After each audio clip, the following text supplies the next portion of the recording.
First up we have some GameCube games. Got Super Mario Sunshine here, player's choice, but in very nice shape. And then we got a copy of Pikmin, also very good shape.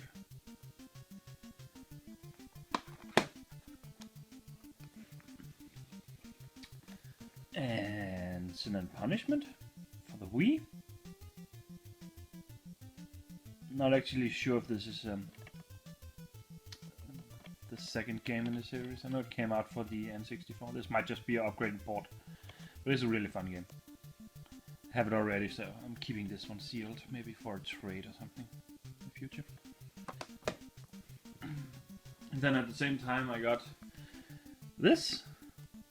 Just a point card, but I love having it as a physical item.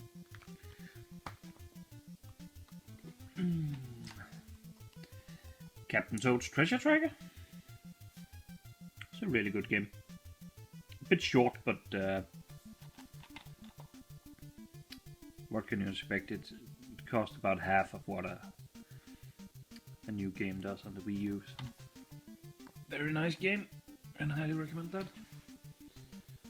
And I have some PlayStation 2 games as well. Space Invaders here. I think it's just their attempt at making a modern Space Invader game. But anyway, I saw it was Taito and it was really cheap, so of course I had to pick it up. Been going crazy for Taito games lately. And Sky Odyssey. Got this from same place as Space Invaders, also very cheap. Had a friend who recommended me to get this. So I think it was one of the launch games, or close to a launch game on the PS2. Can't wait to try it out.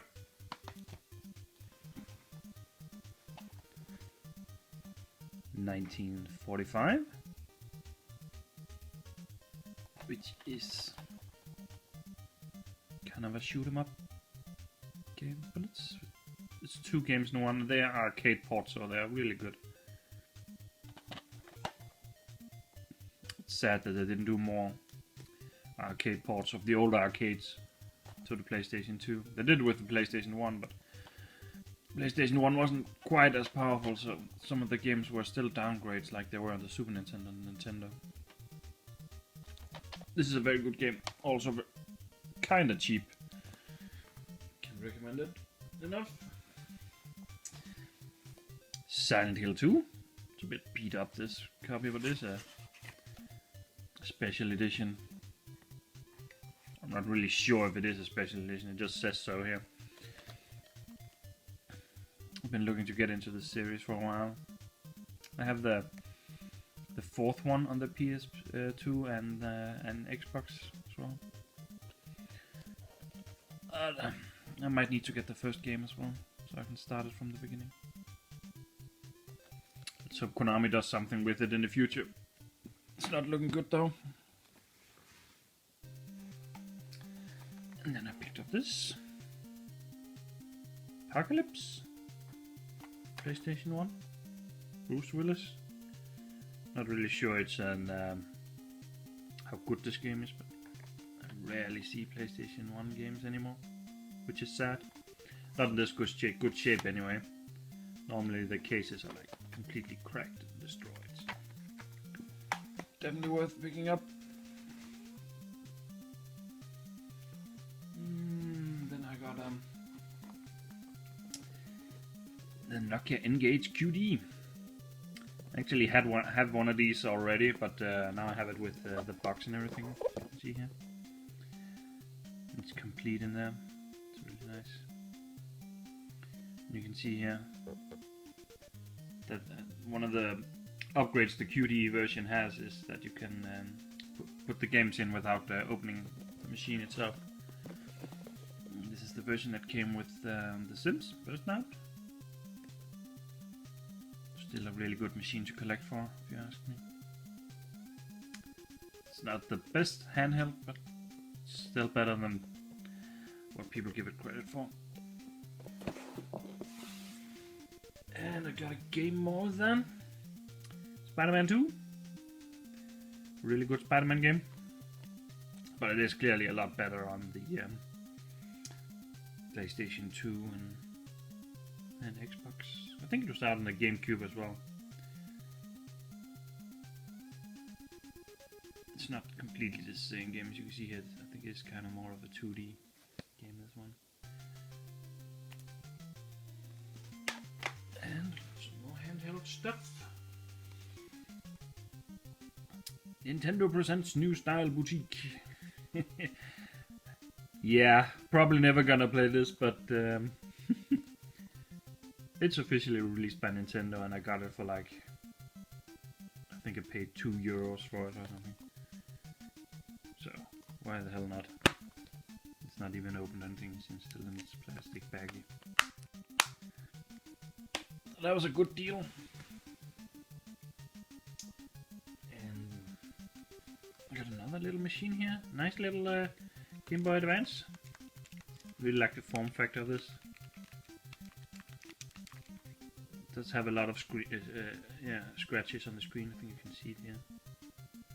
But luckily this screen here can be replaced. This is just plastic. I know there are some companies that actually make them out of a semi-glass. That makes it a lot more scratch resistant. So if I plan on using it, I might get one of those. It's in very good shape and has its battery recovery and everything. I think there's batteries in it, yeah. I need a bit of more of a clean than what I did. I do already have the what's it called? Atomic Purple and the no, it's not called Atomic Purple. The Glacial Blue, I think it is. Glacial White or something, or just Glacial. And then I have the Indigo. I actually thought this was like the, because they came out, they released at the same time as the GameCube, or same era, or whatever you want to call it. So I actually thought Nintendo made these. They did make a lot of them in the same colors, like the Indigo and the black, and then this. So I thought this was just another one of those versions, but actually I saw on the box that these are actually limited. The Platinum ones for this, because they weren't. The GameCube Platinum ones are not limited. There are tons of those. I think there's tons of these as well, but I like the fact that it's actually a limited one. How limited, only Nintendo knows, I guess. And I got some Game Boy games as well. Not sure if you can see this. Open it up. So that's King of the Ring by LJN. Not really. Wrestling games are not my cup of tea, but I thought as long as it's Game Boy games that I don't have, I plan on holding on to them now. And then Superstars 2, also a wrestling game by LJN. Might as well keep them. You never know if I get into wrestling games at one point. And then I got Megaman, Dr. Wily's Revenge, which is a really fun Megaman game. It's weird because this came out a lot later than the NES versions, and the first NES game, Mega Man, has the rumor of being ridiculously hard compared to the second one. And this one is as well, compared to the second one on Game Boy. It's also, but they're not ports. They're different games. But Mega Man games are always good. I got for the Game Boy Color R-Type DX, which is R-Type. R-Type is always good. Been looking into getting more shoot 'em ups. I think I said that in the last video as well. And then I got a little complete box one here from the Game Boy, Fortified Zone. This was actually part of a trilogy in Japan, I think, and a Super Nintendo game that came out for this series. But we never got anything more than this one here in the EU. Actually, really fun. The character hit detection is a bit weird, but once you get used to it, it's a really fun game. You control, actually here on the front, control these two characters. They don't look nothing like it in the game, of course, but they're both really good. Made by the same people that made what's it called, Shattered Hand, and some of the other really good games. So that's always nice. And then I was really lucky winning an auction for Double Dragon 2. Actually don't have any of the other Double Dragon games. And this is the same as the NES version though. This is a German box and everything, but the game is still in English once you get into it, so that's really good.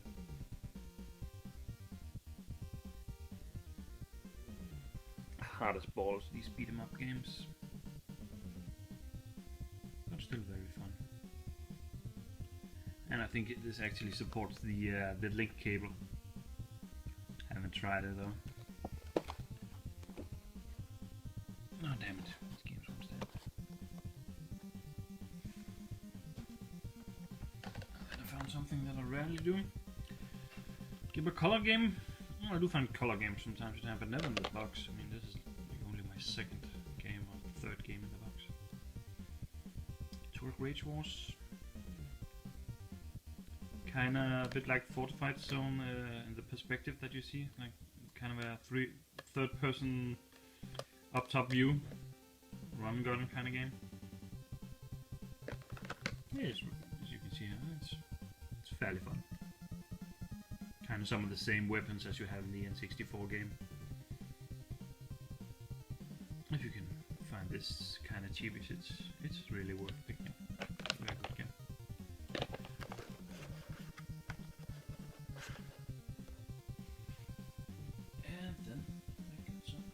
Games as well.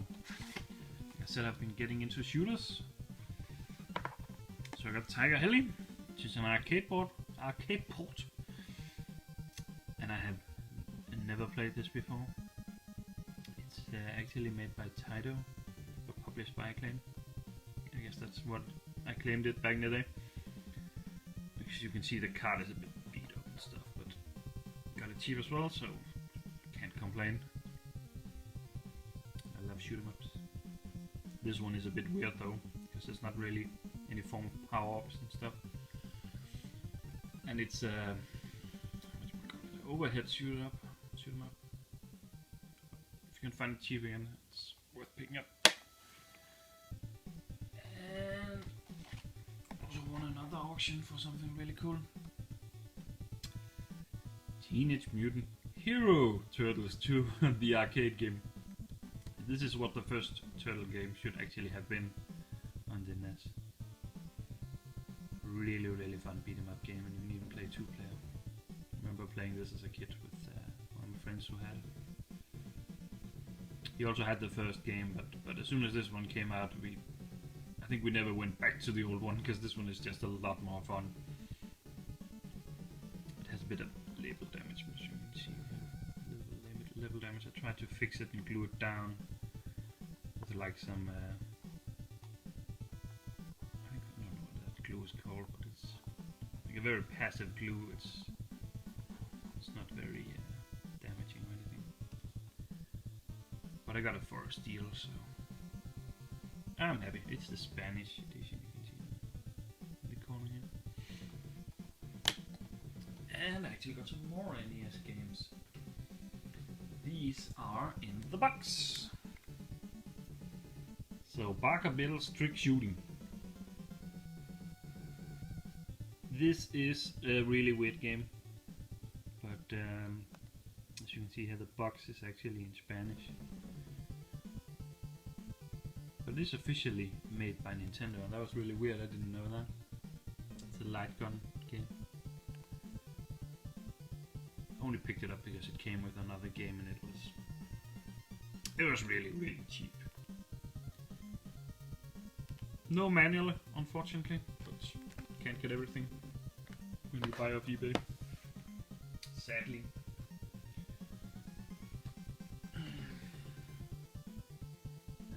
Then sign of service here, Konami. I really love these. Konami kept this series. I don't think they did for all the games on the NES, but a lot of them, they have this silver or platinum colored boxes. You see here. For most of their games. They did a little bit on the Super Nintendo as well, but yeah. This sadly though is just it's weird why they did it, but it is a port of a PC game on Silent Service.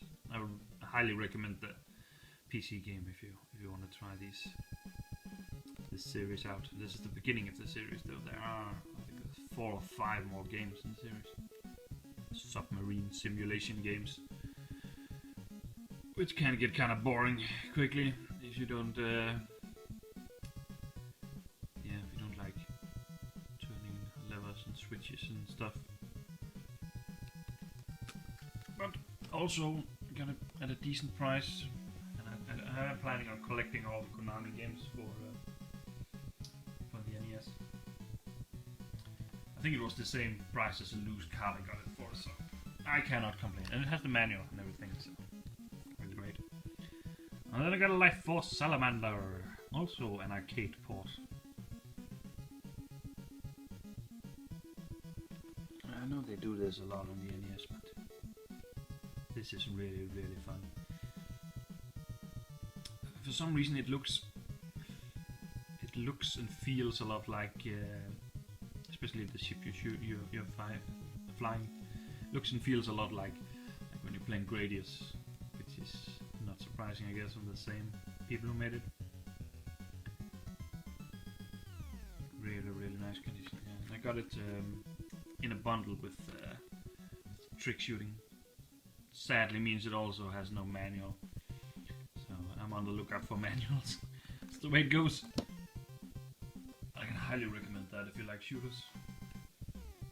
And I got another shooter here, which is not really a shooter, but kind of. Section C. It's made by Capcom. See in the bottom. You can fly this as this dude, and you can switch which way you are turning or facing even. So you can shoot in both directions, which is kind of weird. You need to get used to it, I can tell you. But it is really, really fun, like most Capcom games on the system. But this one actually is pretty cheap though, even for one with a box. Sadly no manual as well, so I'll be looking for that as well. Again, it's annoying. But better than not having it. And I did play this for quite a few hours, so it's really fun. On to some Super Nintendo stuff. Mortal Kombat 2! I never had this as a child. I had the first Mortal Kombat and Mortal Kombat 3 for the Super Nintendo. So when I saw this for, I think it was almost half of what it's going for normally, I picked it up. I played a lot on I had it on the Amiga, that's why I didn't know it took forever to load, like 5 discs or something. You need to switch them out depending on the character you chose. And the controls were horrible. But this is actually a really good controls. As a game though, fighting game, it's terribly imbalanced, and yeah, it's fun because this was where they really started to work with not only fatalities but fatalities and what they're called, and you can do destructive environments and stuff. They really started to experiment with all the good stuff in the series. Yeah. But I still think the Mortal Kombat 3 is the best game from the Super Nintendo. And then I got another shooter here, Phalanx, which is very generic, but still fun. Upgrade to 16-bit. I don't know if I would call it hard, but it's semi-hard. It's made by Kimco, or published by Kimco, I think it is, which is the same company that made one of the hardest games to get on the Super Nintendo, or most expensive ones anyway, called what is it? Exo, I think it is. Yeah, it's only released here in Scandinavia, so it's not that many of them out there. But you can see this is the backside. I might want to switch this out if I can find one that's better at some point. I hate they did that. Nintendo, you can see it here clearly. 2 different kind of plastic they used. So when they found out that the stuff they were putting in the plastic were turning them or oxidizing them,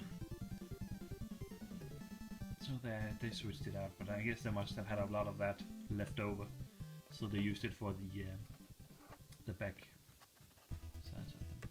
I rarely see it on the front part of the cartridge. If I do, then it's just as much direct sun damage. I mean, you can see that then the card has been sitting in the sun, and then it's just from here to here.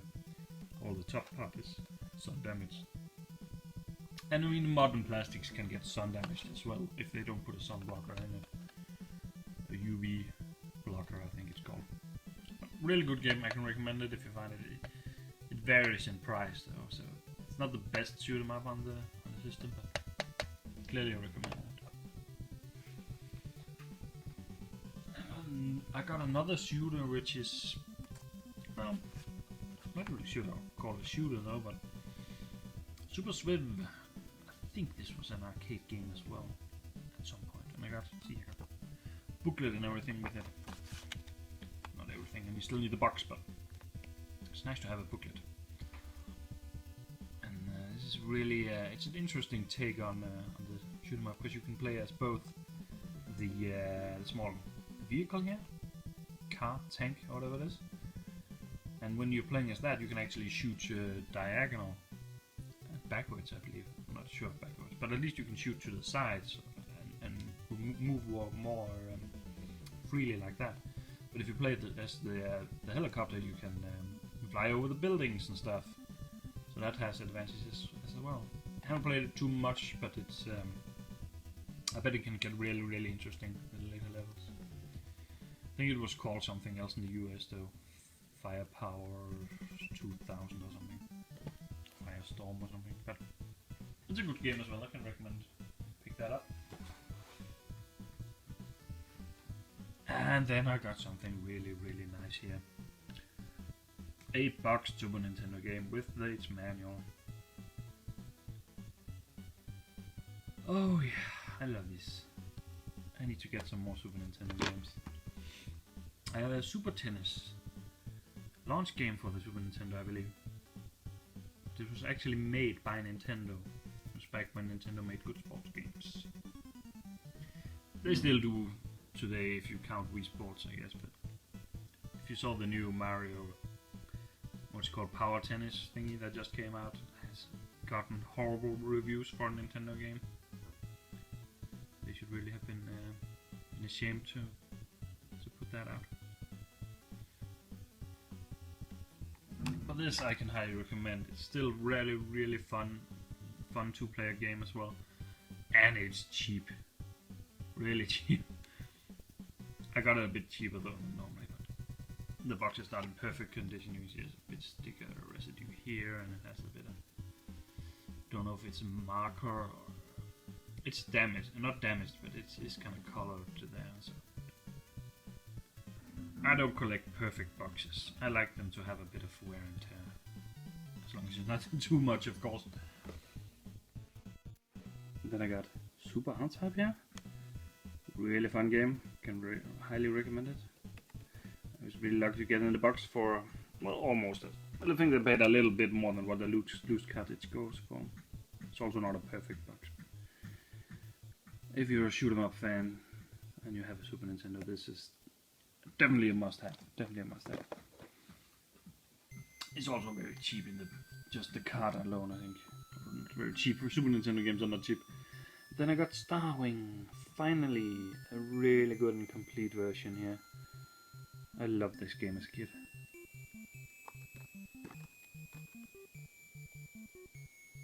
One of the best games Nintendo made themselves for Super Nintendo, in my opinion. Even though it was just a technical show-off piece.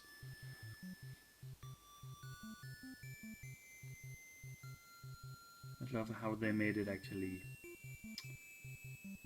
flyable, or whatever you want to call it. It still works really well, even though you're only playing with the D-pad. It's really great. Well, that was all for this month, at least. I hope you can see that I put the camera on a small tripod, and that should Should make the video a lot better though. Maybe, I don't know. Feel free to comment about it if you have any suggestions on how to make it better. At least it's not shaking as much as it was when I was using my hand. Well, that's it. See you in the next video.